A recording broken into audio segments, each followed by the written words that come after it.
एक थी रानी। क्योंकि राजा की मौत एक हादसे में हो गई थी, रानी को ही राज्य संभालना पड़ रहा था। रानी का नाम था रानी रश्मिवती। रानी ईमानदार थी और प्रजा की सेवा में लगी रहती थी। एक दिन उसके दरबार में 3 नौजवान आए, रमेश, सुरेश और दिनेश। कहो, क्या सहायता कर सकती हूँ मैं तुम्हारी? पिता को लगता है कि हम किसी के लायक नहीं है और हम साबित करना चाहते हैं कि हम लायक हैं। सच में तुम अगर ये संकल्प करके आए हो कि तुमको यहाँ काम करना है, तो पहले परीक्षा देनी पड़ेगी। 3 परीक्षा, एक शारीरिक परीक्षा, एक बुद्धि की परीक्षा और एक देशभक्ति की परीक्षा। अगर तुम लोग तैयार हो तो बताओ। हाँ, हम तैयार है किसी भी परीक्षा के लिए। तो ठीक है मंत्री जी, आप इन तीनों की परीक्षा कल से ही शुरू कर दीजिए। जो आज्ञा रानी साहिबा।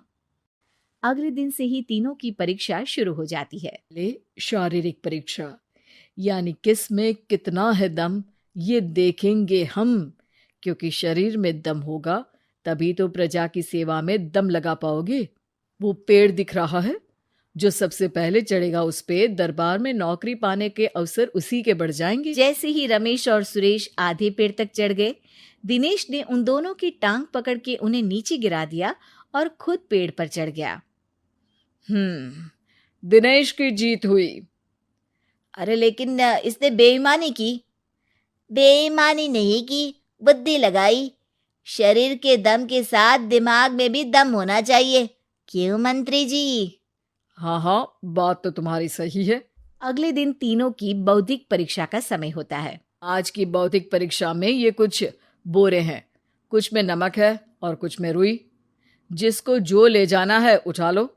देखते हैं कि कौन जल्दी से कोई भी एक बोरा नदी के उस पार लेकर जाता है। समय शुरू होता है अब। तीनों बोरों की तरफ बढ़ते हैं। सुरेश, नमक की बोरी भारी है, ले जाने में मुश्किल होगी। हाँ, सही कह रहा है, रुई हल्की है, हम दोनों रुई लेकर चलते हैं। अरे भाई, मैं तो नमक लेकर जाऊंगा। तीनों नदी की तरफ भागते हैं। रुई में वजन कम होने के कारण रमेश और सुरेश आगे निकल जाते हैं और दिनेश थोड़ा पीछे। पर जैसे ही वो सब नदी में जाते हैं, दिनेश की बोरी का नमक गलने लगता है और वजन कम हो जाता है, जबकि रमेश और सुरेश की रुई में पानी भर जाता है और बोरी का वजन बढ़ जाता है। दिनेश का पूरा नमक गल जाता है और बोरी खाली हो जाती है।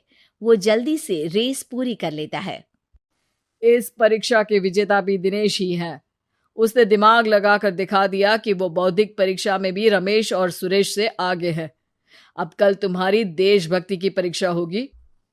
अगले दिन रमेश, सुरेश और दिनेश अपनी आखिरी देशभक्ति की परीक्षा के लिए दरबार में आते हैं। देशभक्ति की परीक्षा के लिए तैयार हो? पूरी तरह से। मैं तीनों से एक ही सवाल करूंगी। जिसका जवाब सबसे सही लगेगा उसे तो नौकरी मिल ही जाएगी। फिर दूसरे सबसे सही जवाब देने वाले को भी काम मिलेगा। तो सवाल ये है कि तुम इस मिट्टी के लिए क्या कर सकते हो? मैं इस मिट्टी को साफ रखूंगा। यहाँ के लोगों के भोजन की कमी को मैं पूरी करूंगा।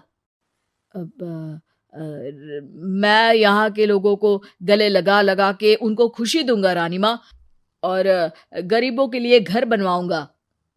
मैं इस मिट्टी के लिए किसी की जान भी ले सकता हूँ रानी माँ। मंत्री, दिनेश को एक तलवार दो। जी रानी जी। दिनेश, पड़ोसी राज आकाशदीप की जान तुम्हारे हाथ में है। जाओ, अपना काम पूरा करो। आज रात को तुम उस पर हमला करोगे जब वो सो रहा होगा। दिनेश वहां से चला जाता है। रानी माँ, ये आपने क्या किया? अभी किया नहीं है मंत्री जी। आप आकाशदीप को संदेशा भिजवाओ कि पड़ोसी देश का एक कातिल रात को उन पे हमला करेगा और दिनेश को पकड़वा दो। अरे, ये आप क्या कह रही हैं और क्यों कर रही हैं आप ऐसा? राजा को लगेगा कि हमने उसकी मदद की, उसकी जान बचाकर। वो हमारे राज्य का पीछा छोड़ देगा और हमारा एहसानमंद हो जाएगा। और दिनेश का क्या होगा?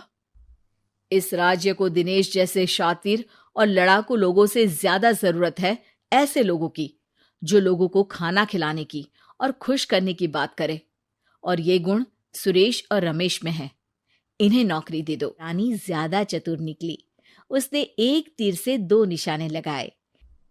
दिनेश जैसे खूंखार युवक को राज्य से बाहर करवा दिया और पड़ोसी राजा आकाशदीप को अपना एहसानमंद कर लिया।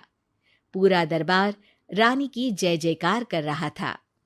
Like, subscribe and share this video.